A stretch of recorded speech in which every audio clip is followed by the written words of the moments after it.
દરેક મિત્રોને મારા નમસ્કાર. મારી યુટ્યુબ ચેનલ ઓમ મંગલમમાં આપ સર્વનું હાર્દિક સ્વાગત છે. હું છું નૈમિષ શ્રીમાળી તથા આજે આપણે આપણા વિડીયોમાં જાણીશું કે નવરાત્રિના પ્રથમ દિવસે કયા માતાજીની પૂજા કરવામાં આવે છે તથા તે માતાજીની કથા શું છે તેના વિશે આજે આપણે જાણીશું.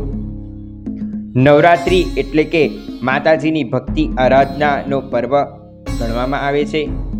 નવરાત્રિના 9 દિવસે માતાજીના 9 સ્વરૂપ એટલે કે નવદુર્ગાની વિશેષ પૂજા કરવામાં આવે છે.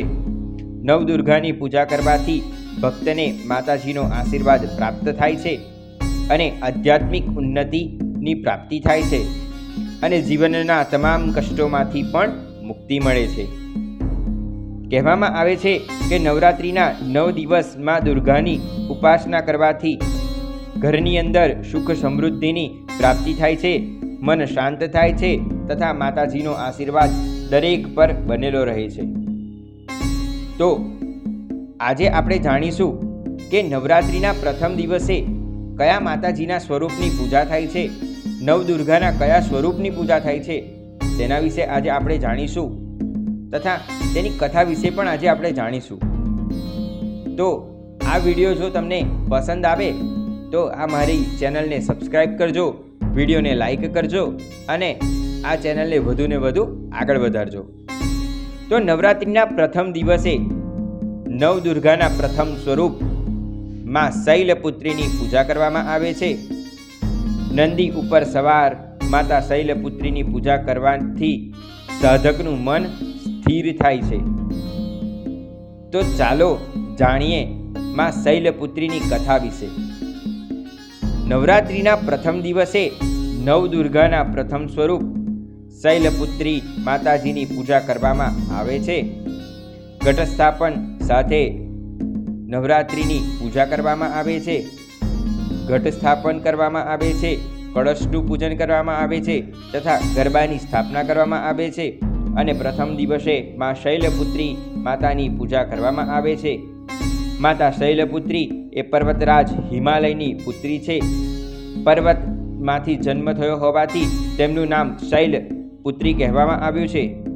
સફેદ વસ્ત્રોમાં સુશોભિત માતા શૈલપુત્રીના જમણા હાથની અંદર ત્રિશૂળ અને ડાબા હાથમાં કમળ છે. માતાના કપાળ પર ચંદ્ર સુશોભિત છે. શૈલપુત્રી માતાની સવારી નંદી છે. નવરાત્રિના પ્રથમ દિવસે શૈલપુત્રી માતાની પૂજા કરવાથી સાધક પોતાનું મન સ્થિર કરી શકે છે. શૈલપુત્રીની પૂજા કરવાથી સાધકનું મન મૂલાધાર ચક્ર જાગૃત થાય છે અને તેનું મન શાંત થાય છે, જેનાથી યોગ સાધના આરંભ થાય છે, એવી આધ્યાત્મિકતાની અનુભૂતિ થાય છે. માતા શૈલપુત્રીની પૂજા કરવાથી દરેક મનોકામનાઓ પૂર્ણ થાય છે.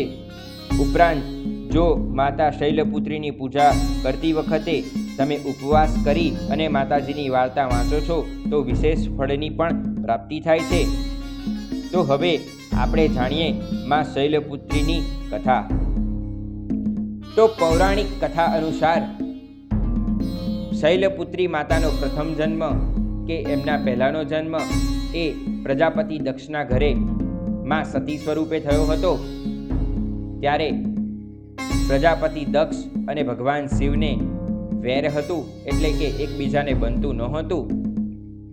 ત્યારે માં સતી ભગવાન શિવ સાથે વિવાહ કર્યા છે. દક્ષ પ્રજાપતિ દક્ષના ના કહેવા છતાં પણ ભગવાન શિવ સાથે વિવાહ કર્યા.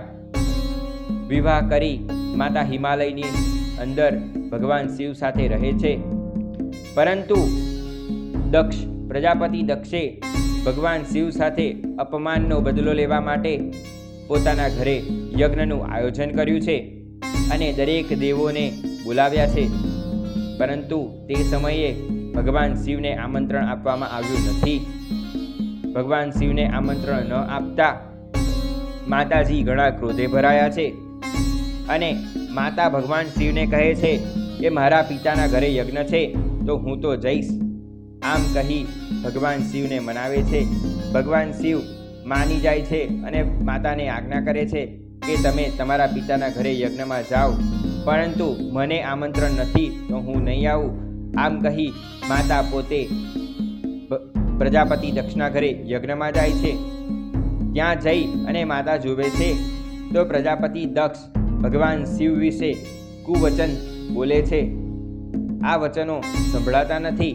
તેથી માતાજી પોતાના પતિનું અપમાન થતું હોવાથી માતા ક્રોધાયમાન થાય છે અને માતાજીનો ક્રોધ એટલો બધો વધી ગયો છે કે પોતાના જ યોગા અગ્નિથી માતા ત્યાં બળીને ભસ્મ થાય છે. આ જોતા જ ભગવાન શિવનો ક્રોધ પણ વધી ગયો છે અને ભગવાન શિવે પોતાના આદિગણોને આજ્ઞા કરી છે અને તે દરેક ગણ પ્રજાપતિ દક્ષનો વિનાશ કર્યો છે. તે પછી ભગવાન શિવ માતા સતીના દેહને લઈ અને તાંડવ કરે છે, ભ્રમણ કરે છે. ભગવાન વિષ્ણુએ તે સતીના સુદર્શન વડે ટુકડા કર્યા છે. જે ટુકડાઓ જ્યાં જ્યાં પડ્યા છે ત્યાં શક્તિપીઠની સ્થાપના થઈ છે. તે પછી ભગવાન શિવ વૈરાગ્ય રૂપ ધારણ કરી લીધું છે અને એક ગુફાની અંદર બેસી અને મન તપસ્યાધીન થઈ ગયા છે, એટલે કે તે ધ્યાનમાં ગતા રહ્યા છે. અહીંયા પૃથ્વી પર દરેક દેવો ભગવાન શિવ અંતર્ધ્યાન થઈ ગયા છે. તે જાણી દરેક દેવો માતાને પ્રાર્થના કરે છે.